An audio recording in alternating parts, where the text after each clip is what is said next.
Account की यह गर्मी, स्टेट बैंक की यह नरमी और नरेंद्र मोदी का मिजाज आखिर इस अगले चुनाव में क्या दर्शाता है। 5,000 से अधिक लोग कांग्रेस से भाजपा में चले गए, तो पहले कांग्रेस जोड़ो यात्रा चलनी चाहिए। कीचड़ में कमल है या कीचड़ में हाथ है? हाथ जब उठेगा तो कुछ न कुछ साफ करेगा। भारतीय जनता पार्टी के सरकार में जो निर्दोष हैं उनको तो चार दीवारी के अंदर कैद करने का काम यह सरकार कर रही है। वो नाम जो इस पृथ्वी पर पैदा हुआ है वो राम के नाम और राम के सहारे से ही पैदा हुआ है। फ़र्क इतना है कि हम हे राम कहने वाले त्याग और समर्पण के साथ हैं और आप उत्तेजना के साथ जय श्री राम कहते हैं।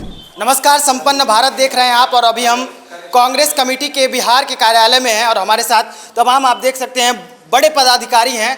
इन सभी चेहरों को देख लीजिए क्योंकि यही वो चेहरे हैं, और इनके अलावा भी कई बड़े चेहरे हैं जो बिहार में राजनीति को एक बड़ा इम्पैक्ट इस चुनाव में, लोकसभा चुनाव में डालने वाले हैं। सबसे पहले छविराज जी आपसे बात करते हैं, क्या मुद्दे हैं बिहार के इस बार के?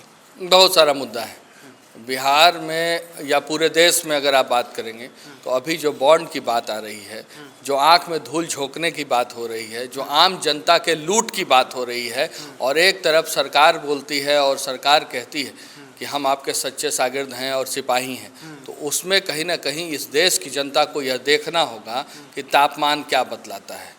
इस ठंड में, इस नरमी के मौसम में अकाउंट की यह गर्मी, स्टेट बैंक की यह नरमी और नरेंद्र मोदी का मिजाज आखिर इस अगले चुनाव में क्या दर्शाता है, इसको देखने की आवश्यकता है। और भारत के तमाम जनता बौद्धिक रूप से सक्षम है, बिहार की जनता राजनीतिक तौर पे काफ़ी सक्षम है। और स्टेट बैंक में तो आपने भी बॉन्ड भजाया, तो आप देखें कि पुलवामा के 3 दिन बाद आपके अकाउंट में क्यों है पैसा। ये देश की जनता जानना चाहती है।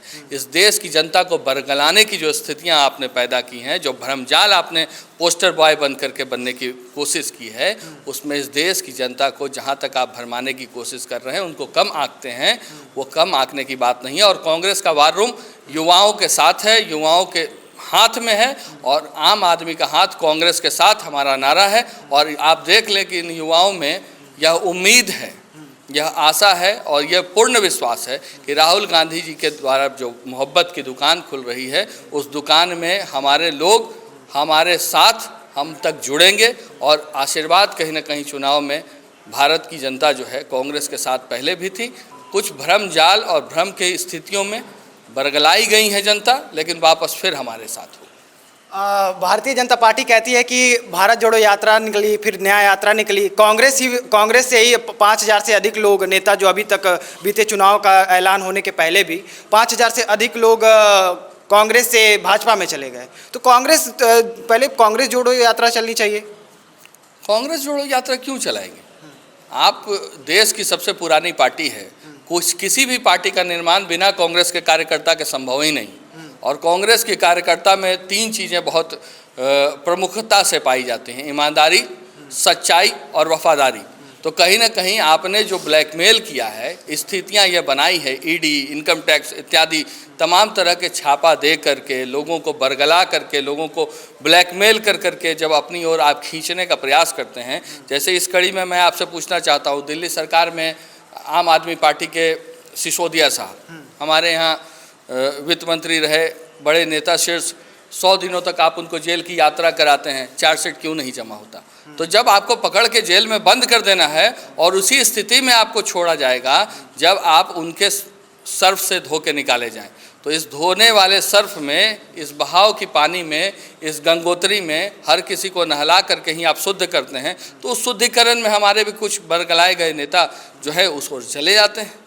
क्या आप साफ हो जाएंगे? अब बिल्कुल साफ होने की आवश्यकता है, इसलिए कि मैला आपने किया है। पप्पू यादव अभी वो गंदगी आपके पास है, वो कीचड़ आपके पास है, चूंकि कमल वहीं खिलना है, तो उस कीचड़ की गंदगी को साफ कर करके ही कमल बनाने की कोशिश, कांग्रेस कार्यकर्ताओं को बनाने की कोशिश या लगातार भारतीय जनता पार्टी कर रही है। और इस क्षेत्र में आप बता दें कि कीचड़ में कौन है, कीचड़ में कमल है या कीचड़ में हाथ है। हाथ जब उठेगा तो कुछ न कुछ साफ करेगा, आपको एक जगह तक पहुंचाएगा, आपको आपकी स्थिति बतलाएगी। लेकिन जहाँ कीचड़ है वहाँ सफाई की आवश्यकता है, और उसी वॉशिंग मशीन, उसी पाउडर, उसी गंगोत्री की में स्नान करवाने के लिए इन कांग्रेसियों को ब्लैकमेल करके लिया जा रहा है। जी, कहते हैं कि दागी छवि वालों से आप लोग बचते हैं और टिकट भी देने से अब बीते कई विधानसभा में और भी जब चर्चाएं होती है तो ऐसा कहा जाता है कि कांग्रेस दागी छवि वालों को टिकट नहीं देना चाहती। अभी पप्पू यादव आ गए हैं, कहा जा रहा है कि वो कहाँ कितने साफ सुथरा हैं। पप्पू यादव आ गए हैं, अगर दागी छवि के हैं और आपको ऐसा लगता है तो आप बता दें कि क्या इस भारतीय जनता पार्टी के सरकार में जो निर्दोष हैं उनको तो चार दीवारी के अंदर कैद करने का काम यह सरकार कर रही है।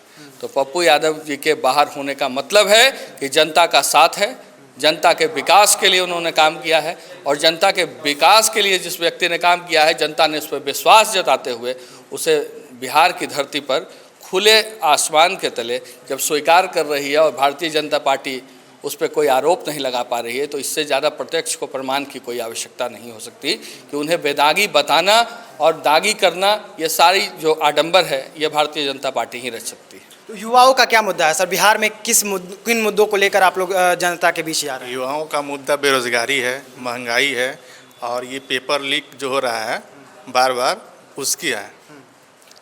अभी बीपीएससी वाला भी ऐसा था कि बीपीएससी वाला भी रिजल्ट जो है मुझे लग रहा है कि अब अटक गया है क्योंकि वो पेपर लीक हो गया। हम लोग ने 17 महीना में 2-2.5 लाख रोजगार दिए टीचर का, उसमें एक भी पेपर लीक नहीं हुआ।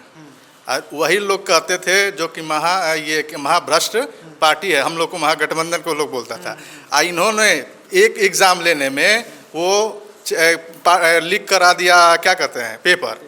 अब हम भ्रष्टाचारी हैं कि वो भ्रष्टाचारी, इसी से मालूम चल जाता है कि कौन भ्रष्टाचारी है। तो यहाँ पे राम मंदिर का क्या मुद्दा? राम मंदिर का मुद्दा भजा रही है बिहार में भी भारतीय जनता पार्टी, तो क्या इम्पैक्ट पड़ेगा राम मंदिर वाले मुद्दे से? देखिए, ऐसा बात है कि राम जो है सभी के हैं, जितने भी बेसिकली 140 करोड़ जनता है, राम सभी के हैं।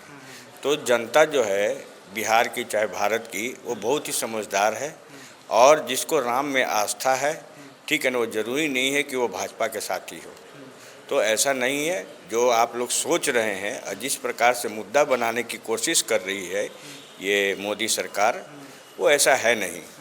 तो राम मंदिर एक बेसिकली भगवान है और भगवान की पूजा सर्वत्र होती है।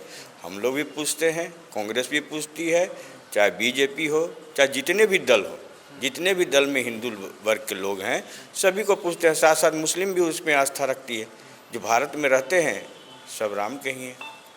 अभी हम लोग ये वॉर रूम के सभी चेहरे हैं, तो वॉर कैसे कांग्रेस ये वॉर लड़ने वाली है इसके बारे में बात करते हैं। हमारे तेज तर्राज वॉर रूम में डेस्क इंचार्ज मृणाल जी से आपने बात किया, आपने विमलेश जी से बात किया, मुद्दे वही हैं। नक्शा बदलने की कोशिश भारतीय जनता पार्टी करती है, लेकिन मुद्दा जब आप राम का कहते हैं तो हर वो नाम जो इस पृथ्वी पर पैदा हुआ है वो राम के नाम और राम के सहारे से ही पैदा हुआ। फ़र्क इतना है कि हम हे राम कहने वाले त्याग और समर्पण के साथ हैं और आप उत्तेजना के साथ जय श्री राम कहते हैं। फ़र्क इतनी सी है, अब इसको बरगलाने की आवश्यकता कतई नहीं है। रह गई बात मुद्दों की, मुद्दा जनता के सामने है और जनता पूरी तरह से सक्षम और समझदार है और चीज़ों को समझने के लिए अपने तरीके से, चूँकि चुनाव जो है हर 5 साल पे होना है और जनता के पास जो मुद्दे हैं वो जनता जानती है। पिछली सरकार जब आपकी बिहार की रही और तेजस्वी यादव और आप लोगों ने जो गठबंधन बनाया उसके बाद सरकार रही, तो शिक्षक भर्ती हुई। आने वाले समय में अगर आपकी सरकार बनती है तो क्या बिहार को लेकर क्या प्लान है? बिहार को लेकर के चूँकि देश का चुनाव है, अगर देश की जनता हमारे साथ है तो देश की जनता विकास के साथ है, विश्वास के साथ है और देश की जनता का विश्वास राहुल गांधी के नेतृत्व में, मल्लिकार्जुन खड़गे साहब के नेतृत्व में और बिहार में अखिलेश प्रसाद जी के नेतृत्व में कभी कमज़ोर पड़ने वाली नहीं है। देश की जनता नौकरी मांगती है, अनाज मांगती है, रोटी कपड़ा और दुकान व्यापार मांगती है। उस विश्वास को जिस हद तक इस राज्य में पूरा किया जा सकेगा वो देश में कहीं ना कहीं अखिलेश प्रसाद सिंह जी के नेतृत्व में बिहार अपनी पूर्ण उम्मीद और भूमिका निभाएगी। पहले फेज को लेकर सूचना जारी हो चुकी है, अभी तक उम्मीदवार तय नहीं हुए, तो ऐसा कहाँ मसला फंस जा रहा है कि अभी तक लिस्ट नहीं आई कि कौन होंगे उम्मीदवार? नहीं, कहीं मसला फंसने की कहीं भी बात नहीं है कि अब चूँकि हम गठबंधन में हैं और गठबंधन धर्म के पालन को कांग्रेस अच्छे से निभाती है, कहीं बड़ा तो कहीं छोटा भाई होकर के इन चीज़ों को देखना होता है। क्योंकि हमारा नारा है मोहब्बत की दुकान, तो इस मोहब्बत की दुकान में कोई नाराज़ ना हो जाए किसी का दिल न दुख जाए, इस बात की पूरी जो कोशिश होती है वो राहुल गांधी जी की होती है कि किसी को भी तकलीफ नहीं होनी चाहिए। और आम जनता के विश्वास से, आम जनता को की सोच से कैंडिडेटों का चुनाव यहाँ होता है कांग्रेस पार्टी में। यहाँ पैसे के बल पर, रसूख के बल पर चुनाव नहीं होता। और जो भी यहाँ की चीज़ें हैं, जो भी डिस्कशन है, डिबेट है, वो पूर्णतः दिल्ली के जिम्मेवारी पे होती है। बस उम्मीदवारों का चयन हो रहा है। जनता जिसे जनार्दन बनाना चाहती है, जनता जिसे चुनना चाहती है, राहुल गांधी जी भी उसी चयन में लगे हैं, हमारे अखिलेश प्रसाद सिंह जी उसी चयन में लगे हैं। उसी में कहीं ना कहीं हम लोग आगे और पीछे चल रहे हैं। अभी कोई ऐसा भी नहीं कि सब जगह कैंडिडेट लोगों का मतलब सूची निकल गया है और हम उसमें बहुत पीछे हों। तो कांग्रेस पहले भी आगे थी, आगे भी आगे रहेगी। थोड़ी बहुत आगे और पीछे अगर इसमें एक दिन या 1 घंटे आगे पीछे हो जाए, इसको आप आगे या पीछे नहीं कह सकते। तो हम लोग कांग्रेस के कार्यालय पे हैं और हमने छविराज जी से भी बात की और इनकी पूरी टीम से बात की, और क्या होने वाला है इस बार के चुनाव में, इसकी अपडेट्स आपको संपन्न भारत पर देखने को मिलेगा। वैसे मोहब्बत की दुकान का स्लोगन राहुल गांधी देते हैं और इनकी टीम बिहार लोकसभा चुनाव को लेकर क्या करने वाली है, ये आपको इसी चैनल पर देखने को मिलेगा। तो वीडियो पर आपकी क्या प्रतिक्रिया है, वीडियो पर अपनी प्रतिक्रिया दीजिए, कॉमेंट करिए, लाइक करिए, और तमाम जो भी खबरें हैं आपको यहाँ पर देखने को मिलेगी। धन्यवाद।